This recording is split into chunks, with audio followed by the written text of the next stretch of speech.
शिक्षा विभाग एक बार फिर सवालों के घेरे में है।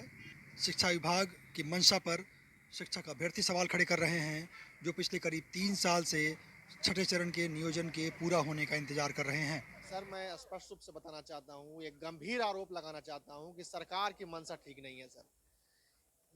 ब्लाइंड फाउंडेशन वाला मामला में एजी साहब को यदि ये लोग भेजते ही नहीं है, न मैं अभी तक मेंशनिंग कराए हैं, सदन में बोलते हैं, विधानसभा में बोलते हैं कि जल्द से जल्द प्रक्रिया को हम लोग डिस्पोजल करा रहे हैं, जल्द से जल्द केस को डिस्पोजल करा रहे हैं। ग्राउंड पे दिखता नहीं है। इनके जो भी अधिकारी हैं मामले को सीरियस में लेते नहीं है। बहुत दुर्भाग्यपूर्ण है सर कि 2 साल 2.5 साल होने को है, अभी तक शिक्षक नियोजन प्रक्रिया अधर में अटकी हुई है। हम लोग निराश परेशान है। सरकार को थोड़ा सा भी हम शिक्षकों के बारे में थोड़ा सा भी नहीं सोचती है, बस आश्वासन पर आश्वासन दिया जाता है। दरअसल इसके पीछे वजह शिक्षक अभ्यर्थी ही हैं।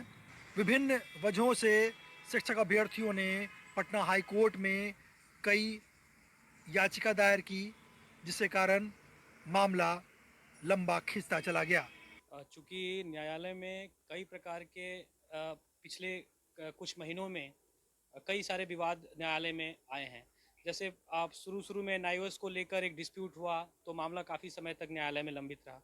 उसके बाद से डीएलएड को प्राथमिकता दी गई, उसको चुनौती दी गई, तो उसके कारण कुछ समय तक मामला न्यायालय में लंबित रहा, तो सिलेक्शन प्रक्रिया प्रभावित हुई। उसके बाद से दिसंबर सीटेट को लेकर चुनौती दी गई, तो उसके चलते काफ़ी समय तक सिलेक्शन प्रक्रिया बाधित रही। और अब उसके बाद से ब्लाइंड फेडरेशन वाले केस में चूँकि उनको फिजिकली हैंडीकैप्स को रिजर्वेशन को लेकर चैलेंज किया गया है, तो अगेन उसके कारण काफ़ी समय से बहाली प्रक्रिया एक तरह से रुक गई है। और अब एक और नया रिट पिटीशन दायर किया गया है कि क्या जो सीटेड पास अभ्यर्थी हैं उनको इस नियोजन प्रक्रिया में भाग लेने का अवसर मिलना चाहिए कि नहीं मिलना चाहिए, और उसमें कोर्ट ने एक प्रकार का अंतरिम आदेश पारित कर दिया है। तो इसके चलते क्या शिक्षकों की आपसी प्रतिस्पर्धा के कारण भी मामला न्यायालय में आ रहा है, और उस पर किसी न किसी प्रकार का अंतरिम आदेश हो जा रहा है, और बहाली प्रक्रिया थोड़ा सा समय के लिए टल जा रही है। नेत्रहीन अभ्यर्थियों के बाद अब नया मामला सीटेट परीक्षा से जुड़ा है, जिसे कुछ शिक्षक अभ्यर्थियों ने चैलेंज किया है।